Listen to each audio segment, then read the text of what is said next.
Wherever you are, welcome to Comics and Revelings with Aru. One is price point.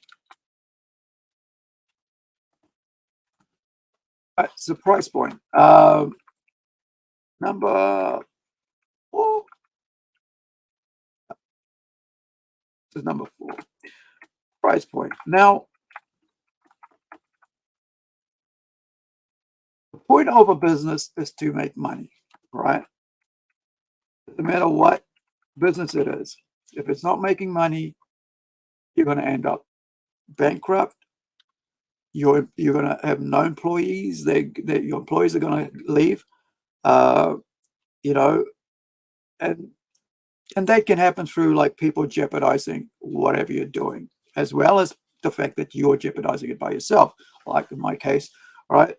Trusted too much and out of pocket, $1,600, right? New Zealand, which is right about grand US. That's a lot of money. You could, we could have paid for a whole comic to be printed up, right? A couple hundred of them. So probably 1,000 of them US. Yeah. Anyway, so,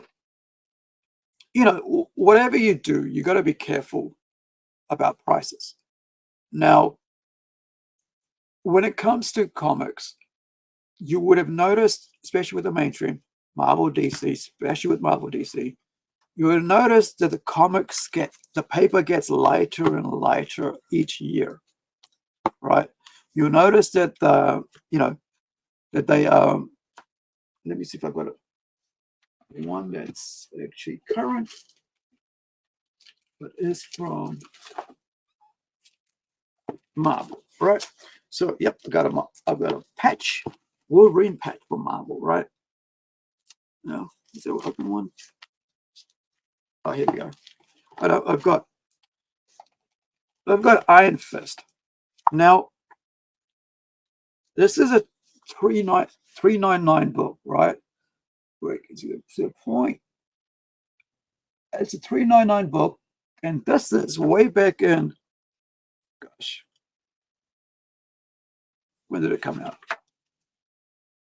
2 years ago, right? March 1st, number 1, March 2021. This is by Larry Hama from G.I. Joe, right? So the reason I bought that, not because I wanted it, it's because somebody else wanted it, but I ended up with it, so I got it. They didn't want it; they were after something else.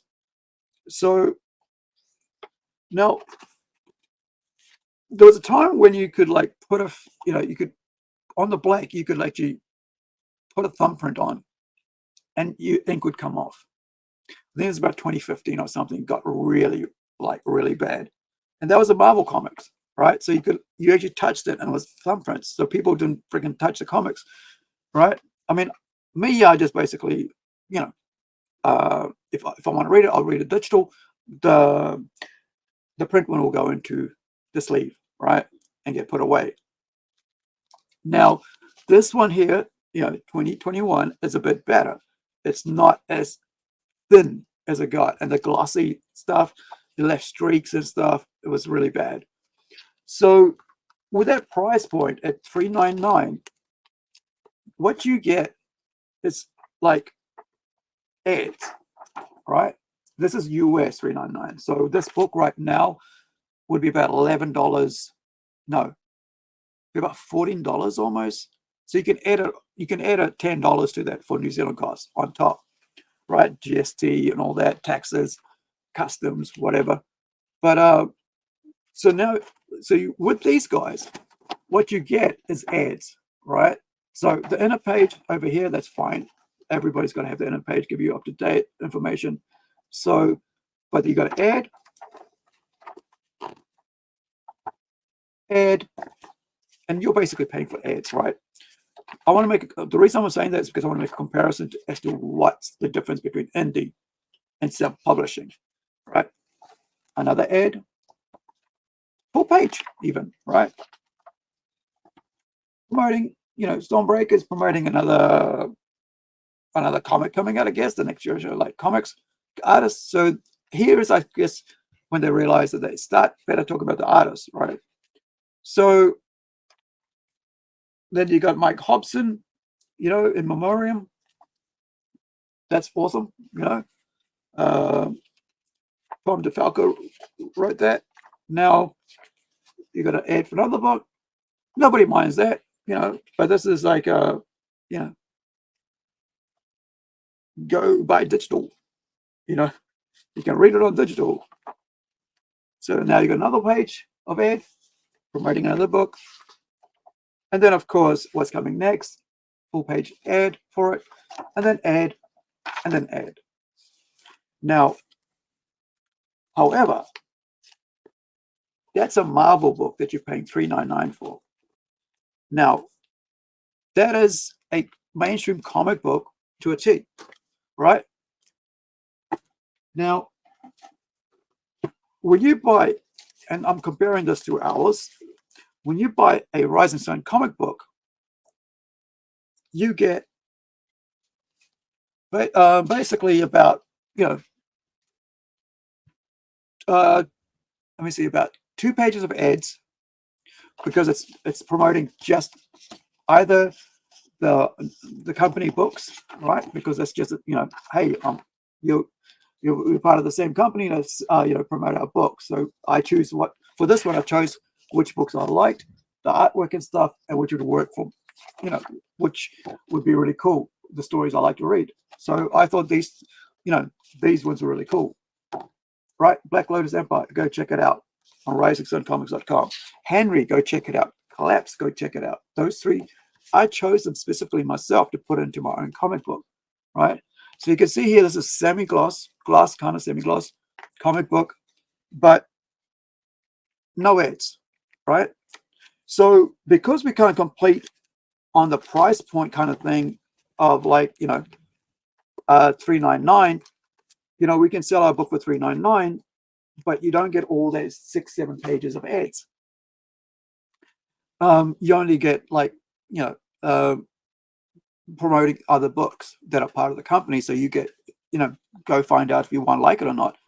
But it's not promoting something else. Sometimes they, I think the shops, you know, get to, if they want to put the shops that we, you know, get distributed through, they can put an ad in there. That's that. But here, you don't expect Marvel to be doing $3.99 books when you got that many ads in it. I wouldn't expect that many, you know, to pay that much. $14, you know, 40, sorry, $12, $15 for a comic book with about 8 pages of ads in it, right? Not only that, the quality of the paper is pretty trashy. Like, it's pretty cheap. Okay, it's full color. I understand that. $3.99 covers that full color, right? But you've also lowered the cross, like the quality of the paper, and you put so many ads in it.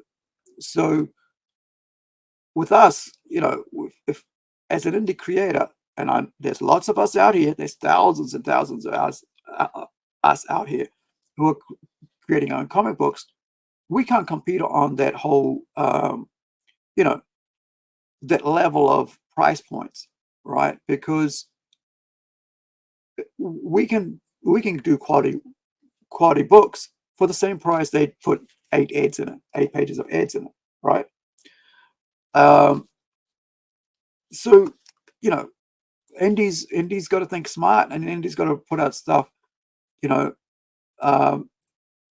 it's got to compete with that. And you got to go, well, you know, can I put a book out that'll be able to sit right next to that, right? You know, can I put an Incredi-Girl out with enough thing to go, check my book out, and is my book, well, there we go, is my book going to have the same sort of, you know, eyes on it the moment people walk past it? They go, and there's my aim. So are you getting, at the end of the day, as a mainstream comic reader, right, from DC, Marvel, IDW, Dark Horse, Image, Boom, right, yeah, those 5, I guess. Are you getting quality over quantity? Are you enjoying the books you're enjoying? I mean, are you, the books that you're reading, are you buying it because you're enjoying it, or because you're trying to fill your hole and you don't want to miss out, right? Fear of missing out, FOMO, right? So you don't want to miss out, and maybe something will suddenly happen, because they always have to suddenly happen, and and you missed out on that one issue when the new character appeared, right? Because you didn't buy it. And so they work on that. Indie comics don't work on that, right? We just put out, because we're not running like 80 years of comics here, right? We're not running about 20 issues along. We're some of us are just doing 4-issue sets at a time, part of the same series or whatever, or 6 issues. But we're not like every 5 issues we're creating a new character that'll somehow 10 years down the road will make a big impact, something like that. So you got to have this character now. But that's the way it works. Like for these, the fear of missing out, right? How long do you think you can bear your bank account fear of missing out, right? If you're a collector, that's fine, because that's what you're there for, right? You're collecting to make sure you got every single issue of that series that you're following. That's fine. But if you're a reader, are you getting enjoyment out of your books? Is the writer out there or the artist out there treating you like crap on social media? I know they say, and I understand it as well as a creator and an artist. You got to separate the artist from the work. But at the end of the day, how much separation do you need to get to enjoy a book? Because in the back of the head, go, oh, he said that about people like me. Well, dude was, call me a racist because I didn't like his TV show, right? That he ripped off from England, of a character from their mythology, right? Robin Hood. Now, because they don't want a race swapped and gender swapped character because it looked like crap. Now they're racist. See? So, so at the end of the day, are you enjoying what what you're reading? Is your entertainment giving you what you want? Are you willing to part with your hard-earned money, especially now when it's really tough? Like yesterday, I had to cancel an automatic payment. That subscription had gone out, and I'm supposed to pay a power bill and an internet bill, right? And so I'm on the phone with the who is it? With the app supplier, whatever. They took about $130 New Zealand out of about $130-$140 out of my account, right? Because the 30 days of subscription had renewal, whatever, had come through. And I'm looking at my company, and my bank goes, it hasn't come out yet. It's like, okay, cool. The next day I'll get it sorted in a couple of hours, right? Because I only found out last night. And then, day 4 must have been Tuesday morning. Anyway, no, Wednesday morning, right? So I waited about 6 hours, whatever, and then I rang them. I said, I got online, tried to figure out what was going on. And I hadn't got the thing because I was on the email from that to 35 days or renewal was about to start. Didn't get that because it was in a different account name. Anyway, so I'm on there with the chat, right? And I go, hey, I want to cancel these 2 items, $67 each. I said, I wish we would have said to you. I said, okay, yeah, doesn't matter. It renews today. Money came up today. I haven't put in my registration key or anything like that. So, we can do this. I said, we can give it, we can give it to you for half price. We can give you back 50%. I said, I'm thinking about it. That's kind of a cool deal. But then guess what? I got a friggin' bill to pay, and they want to take my bill money. Sure, I can go and get that done when I have money. Yeah, but not right now. So I said, no. Took about half an hour to work between the thing. I said, give me, no, I'll take my money. So that's how you got to be right now, because it's tough out here, man. I understand how tough it is because bills are mounting up, and you got to really go, you know, am I willing to pay extra couple bucks for Netflix every time somebody goes on strike, right? So if you understand what I'm, what a point I'm trying to make is, right now, Netflix is going to raise them like the subscription fee because guess what? Because they went on strike. But you know why? Because now you got to pay them more because you got to have so many writers in the room. So those guys who are probably, I'll show you something while I'm just on that buzz because I put up a little clip. I thought I'd done it before, but where is the shorts? All right. So this is going to come up. Pause. Good one. Thank you, sir. So I want to show you this this little video. This is from Jim Agnew. It's from Film Threat. It's a 1 minute. They did like a half an hour or something with them. This is during what is it? This is during the actual screenwriters, SAG-AFTRA strikes. So this is what he says. I think it's kind of gone into like AI. Wrong one. Here we go. Is that too loud? It's, there's years I've made a ton of money, years I've made nothing, but I have to prepare for that all the time. And constantly the business is shifting, it's changing, it always does. So we're in very strange time because part of the reason too I don't agree with all this writers' room staffing requirements is, first of all, I don't do TV much. I'm a feature person, but also that AI is the big, elephant in the room. That's what we should be focused on, because I already know screenwriters who are higher level pros than me that are using it like crazy, and they won't talk about it, but they're using it to rewrite scenes. Like I know one screenwriter who will go in and say he knows how to talk to ChatGPT and tell, here's my scene, give me 4 versions of the scene, and then he'll rewrite it. But people are already figuring it out. The genie's out of the bottle. I don't know. That's, I think, the issue we need to focus on right now, or there'll be no jobs for anyone. It's right. So all your, all this strike did was made the studio stronger. What it did was tell them, like, you know what? It's given excuses to clean house for 100 days, right? Go through all our little fundings. What can we get rid of? Oh, that one. Right. So now they want to get more people to work on the project. Okay, get rid of those, bring in all the top writers.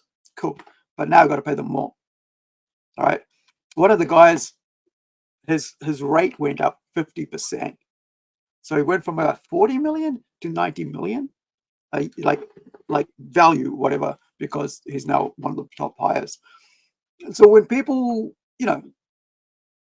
when companies keep raising money, like prices on you, it's up to you to accept whether you want to accept it or not. And so when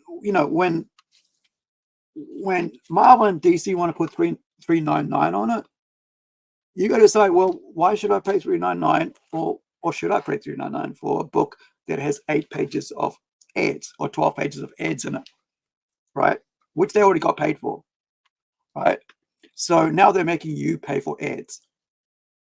So that's why for us as indies, we give you value for money, right? We work our butt off to give you value for money. I know every indie, I could say like 90%, right, is out here, because I don't know all of them, but I do know the artwork the work that comes across my page, right, on Facebook, where I see it all, and the people that I've interviewed and talked to, they work hard because they know that if their work is crap, or or looks bad, or stories aren't up to spec, then they're not going to sell the next book, right? Nobody's going to support the next one. However, if you work for, Marvel and DC, it doesn't matter if the book sells or not. They'll just reboot it. They'll just get somebody else to work on it. they'll just raise the price up, right? You're still going to pay for it. Or worse yet,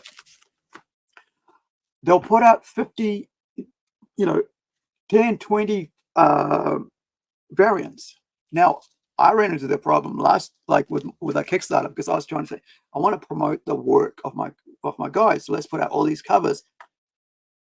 And then I came away thinking, you know what? A, B, C, D, right? A, B, C, D, or A, B, C. That's just all the covers you need, right? That's it. Depending on the book, you can have like a variant, like a normal cover, which the artist who is actually the artist on the book gets to do the cover. That's cover A. Cover B, you get a variant artist. Cover C, you can do a wraparound or something special, right? And if it, like, somebody else wants to do a cover especially for their book, okay, we'll do a D. That's it. Then you do your posters, your trading cards, whatever else. But at the end of the day, when you got something like about 10 or more covers, it gets to a point where like it doesn't become feasible, because what if it's that only one cover is only one person wants that one cover, and now it's a havoc on your printing costs, because to print one comic, it's probably might as well print about 10 comics to make it cheap enough to print that one comic. So there is all these things that you got to think about with the price point that she's talking about here. With the price point, there's so much goes into it, right? I remember doing this one, right? This one, last year or the year before? It's been last year, I think. Must have been the year before. Can't remember when I put this out. Should say at the front here. So this is the webcomic, by the way, not the actual thing. Yeah, 2021, right? 1st May, 2021. So this is the webcomic, not the Incredi-Girl, one that's on Kickstarter. But the art, I use the art again because I love my, my friend's Shane's artwork. He's just released his 2nd issue of his 3-issue comic book. Has done really well locally, not overseas, but locally. So, but I love his artwork. I wanted to use it again because I want everybody to see his work as a CD cover. Excuse me. So, there's a lot of side of the business that artists and writers who don't publish themselves don't understand. So a lot of that is being outsourced to other people, and because they just don't have the time, because I don't have the time to be thinking about it, because I'm working on so many things. I'm doing 4 days of podcasting, somewhere around about friggin' maybe 20 hours minimum, and then another 10, 15 hours maybe of editing. And then, of course, part of that editing is actually all the social media stuff that comes with it, sending out links, sending out logos, promos, talking to new opportunities with to bring guests on, talking to the team that I'm working, trying to build, that we get together and do the different work that we're doing with the podcasting. That's just that side. That's 40 hours of work just on there. On the other end, then I got to work with the other teams that we're working with, the comics that we're creating. So I don't have time to be thinking about, which printer should I be talking to? Because I've already done that, so I know what that's like. I've experienced it. And I challenge every one of you creators out there, comic writers, whatever, go print your first book on your own. Learn that experience. Because then afterwards, you get to figure out, is it worth you doing it? Or do you go to Rising Sun Comics, or do you go to somebody else, outsource your work to somebody else to do the printing and packaging and sending out? Because that's a whole new talent on its own, and that comes through experience. And if you haven't learned that, you will never understand the business and why things are the way things are, and why Marvel's out here doing 12 pages of friggin' ads or something, or why they're doing about, one of the reasons somebody said about why the covers, you could do like about 100 covers, 1 per 100, whatever they say, and you could charge $20 for that one comic book, or you could do 1,000 covers, right, and charge $10, right? I'm talking about variant covers here. So Marvel and DC already know nobody's buying the books to read. Seriously. Before it was like 1, 2, cover A, B. Well, maybe a wrap around. But why are they doing blanks? Because of, blanks are pretty cool because like I did them because I like to have, sometimes like I'm going to get Shane to sometimes draw on this and we can just do, like a special thing we'll hand out. Or get somebody else to do it. Just, like a special, I don't know, when we get all the comics out and we'll do a setup, whatever, like a Shane's artwork, original artwork on it. I've talked with him about it. And we can send out a package directly to whoever, like, But also, if you're out here, if you're out here doing 50 covers, you're not really thinking about the buyer. You're really not. Even if you're doing 10, I think 10's maybe anything over 10 would be crazy. But I'm a variant comic buyer because I just don't read the crap inside anymore, right? I just don't read comics inside anymore because I just love the artwork, and as a writer, I'm just reading it for the art. I mean, buying it for the art. And so, if someone who's read and bought comics and owns comics, right, rows of them, graphic novels, hardcovers over there, right, suddenly decides that the writing in it is so junk that they'll only buy a variant cover every now and then. That's a market that DC and Marvel have realized that's the only thing they want to get money out of, so might as well do the friggin' variant covers because those guys don't even read the comics. But guess what? We'll target the younger ones with all this, race swap, gender swap, sexuality swap, right? All that stuff. Because the younger ones are, they don't know, they're easy to be manipulated. That they don't understand how company business works. That we're not really concerned about, they're not really concerned about your, by we, I mean the publishers like Marvel and DC. We're not really concerned about your political affiliations or whatever you think, but we know you let you into that. So we're going to tell you stories about that so that you can get more money. So that's manipulation, right? So, but the people with the more money, because those people that you're trying to sell to, they'll just buy 1 or 2 and they go, move on. But people like me, who basically spend half their life or more than half their life, right? Maybe 30, 35 years buying comics, right? We are just going to walk away. And the only way you'll get entice us is if you give us variant covers. But then how long is that going to last? How many variant covers do you think we're going to buy to keep your business afloat? At the end of the day, when you start charging $4.99, $9.99 for a book, $5.99 for a book, yeah, why? Well, you might as well just friggin' buy indie comics, right? Just go over to Kickstarter and support a guy on there. Sure, it'll take a while, but guess what? If you buy one like one per month, right? You put $10, whatever it is you got over in the US, right, towards that Kickstarter project or Indiegogo or Fund My Comic, whatever. You will be able to. There's so many of them out there, and you have lots of different choices. You'll be able to get comics every couple of months, right? Or every month, maybe every week if you go to enough people, if you have the money to do that. But why not buy one? Go buy one from Marvel, whatever other mainstream, and then buy one from indie, right? What you're doing is by doing that is you're actually supporting the next big thing. Maybe not, but not only by that I mean like you're actually supporting the next big creator to come out indie. What the mainstream wants to tell you is that stuff out here in indies isn't that good. That's because they're afraid, or they don't want to read, or they don't want to know what's out there because then they think that they're doing well. But when you got creators, right, like Mark Miller, right, kick ass, right, movie deal, $50 million movie deal for his work, for his comics. He doesn't have to do anything.